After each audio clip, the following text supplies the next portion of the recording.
Vous n'avez pas de race chez le DC Cinematic Universe quand même, hein? Non, parce que... Hop, hop, hop, hop, hop, hop, hop. Non, non, non, non, non.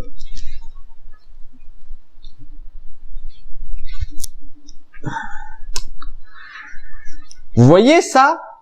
C'est la partie de la critique où je fais le comparatif avec Marvel. Alors, on va rester professionnel, on va pas faire ce comparatif et nous allons critiquer le film pour lui-même.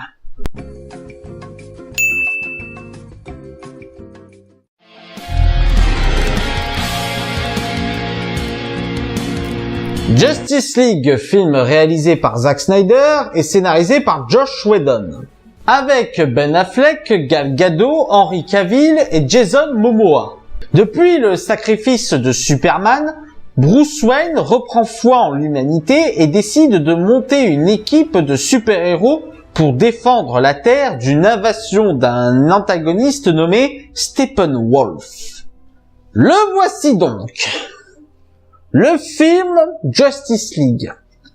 La fin de la phase 1 du DC Cinematic Universe.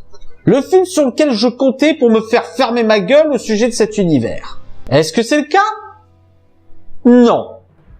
Clairement pas. Ce film. Vous savez, j'avais des craintes vis-à-vis de ce film. Et bizarrement, elles se sont toutes révélées vraies. Le film n'est pas totalement mauvais, il est même pas vraiment mauvais. Mais il est très très moyen. D'abord, il souffre des mêmes problèmes que Batman vs Superman. Il a trop d'éléments à intégrer. Et ça commence par l'introduction de 3 putains de personnages principaux. Je craignais que ces 3-là soient mal introduits, et bah putain, ça n'a pas loupé. Cyborg est celui qui s'en sort le mieux des 3.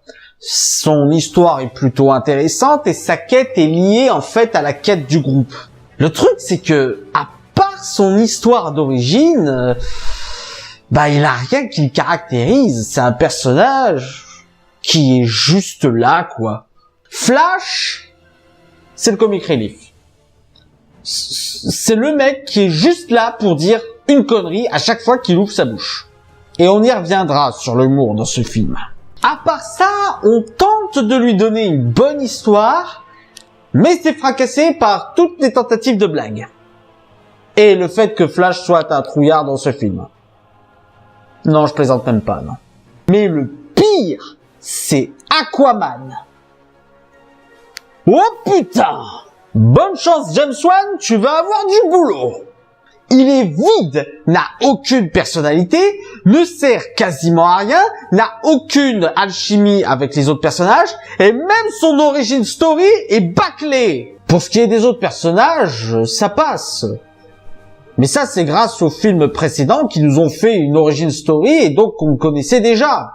En fait, la grosse différence dans ces cas-là, c'est l'attaque de Themyscira et l'attaque de l'Atlantide. Tu la sens vraiment, la différence. Quand tu vois les Amazones se faire décimer, tu es pris par l'enjeu. Tu ressens de la peine. Tu connais déjà la mère de Wonder Man. Tu es pris par l'enjeu et donc tu es impliqué. L'Atlantide, j'en ai eu rien à battre. Mais vraiment. Batman reste le meilleur personnage du film, même s'il se comporte comme un connard de temps en temps, ça se justifie par la narration. Et pour Superman, non, ne faites pas ce genre que je vous spoil, hein. La fin de Batman vs Superman montrait que Superman allait revenir. Et si vous ne l'aviez pas vu ou si vous n'aviez pas compris ça, les affiches de Justice League montraient son logo en permanence. Alors si vous n'aviez pas compris qu'il allait revenir, je peux rien pour vous. Alors pour Superman, j'ai un problème. Parce que d'un côté, il a des scènes émotionnelles assez fortes, notamment avec Lois Lane et sa mère. Et la première scène d'action dans laquelle il apparaît est plutôt cool. Mais d'un autre côté, le plan qui le ressuscite est complètement pourri. Non, honnêtement. Quand ils ont parlé de ce plan, je me suis dit que ça n'allait jamais marcher, qu'ils maîtrisaient pas assez le sujet pour faire la résurrection. Je me suis dit au moins qu'ils allaient faire plusieurs essais avant que ça marche. Mais non, le plan pour le ressusciter marche du premier coup. Sachant qu'il est totalement pourri en plus, ça rend le truc encore plus débile. Pour ce qui est des scènes d'action, il y a à boire et à manger. Certaines scènes d'action sont juste superbes, comme la première de Superman, ou même l'affrontement dans l'espèce de colonne, qui est vraiment très bien foutu. Et il y a d'autres scènes... L'attaque de la banque par les terroristes, par exemple, elle est putain de mal branlée. Et des fois, je ne sais pas pourquoi, le film pète un plomb et devient incohérent. Je m'explique. À la première scène d'action de Batman, celui-ci se sert d'un bandit pour appâter un méchant volant. Il y a un combat aérien entre lui et Batman et il vole vers un autre immeuble. Et sur l'autre immeuble, tu retrouves le bandit. Toujours attaché. Mais putain, c'est quoi cette incohérence? Au niveau du scénario, j'ai un problème. Oui, encore. Outre le fait qu'on est censé être dans un monde rongé par le désespoir et la criminalité, ce qui ne se ressent pas du tout, je veux dire, dans la criminalité, t'as juste un braquage de banque et un coup dans un cajot. T'as même un plan qui se focalise sur un clochard. Je veux dire, quoi? C'est Superman réguler le marché de l'emploi? Le chômage avait disparu grâce à Superman? Mais j'ai un problème de continuité avec les autres films du DC Cinematic Universe. Notamment Wonder Woman. Je suis désolé Wonder Woman, je t'aime, je t'adore comme film. Tu fais encore partie de mon top 15 des meilleurs films de l'année 2017. Mais faut croire que les autres films veulent absolument détruire tout ce que tu mets en place.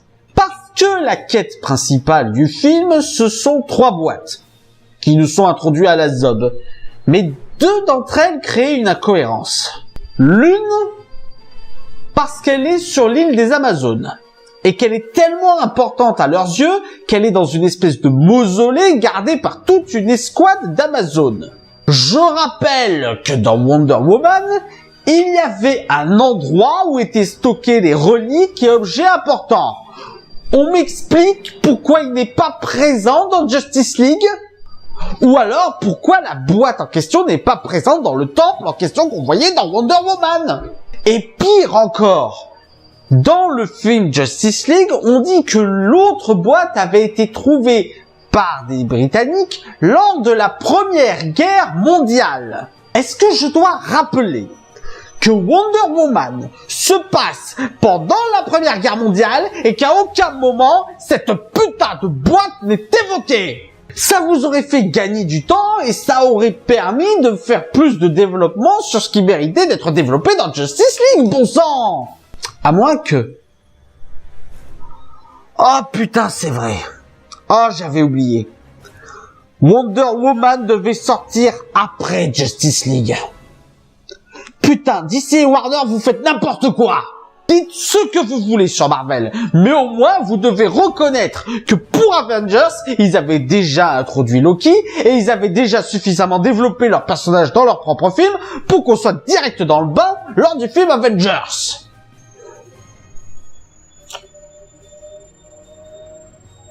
Ouais, bah maintenant que j'en ai parlé... Oh la vache. J'ai l'impression d'avoir été immobilisé pendant quelques minutes. Et d'avoir déjà fait une critique du film en lui-même. Donc j'allais dire, en fait, Justice League est une nouvelle fois une preuve que le DC Cinematic Universe n'a pas sa propre identité. Parce que pour ce film, ils ont fait du Marvel-like. Des couleurs beaucoup trop criardes, de l'humour qui casse des scènes épiques, surtout portées par Flash, un spectacle de divertissement sans symbolique profonde ou thématique de fond. Ils ont même repris le code des scènes post-génériques. Ils en ont même fait 2. Et je n'ai même pas vu la deuxième. Merde! Mais voilà! Que dire de plus? Nous avons, dans le DC Cinematic Universe, 2 films sombres qui sont de la patte à laquelle se revendiquent DC et Warner, 2 films Marvel-like et un film Disney-like. Et combien on parie que les producteurs vont nous vendre une version longue juste pour justifier le fait que ce film manque de trucs, hein? Voilà, c'était la critique de Justice League. J'espère qu'elle vous aura plu. N'hésitez pas à mettre un pouce vert si c'est le cas et à partager sur les réseaux sociaux. D'ici là, allez au cinéma. Ciao!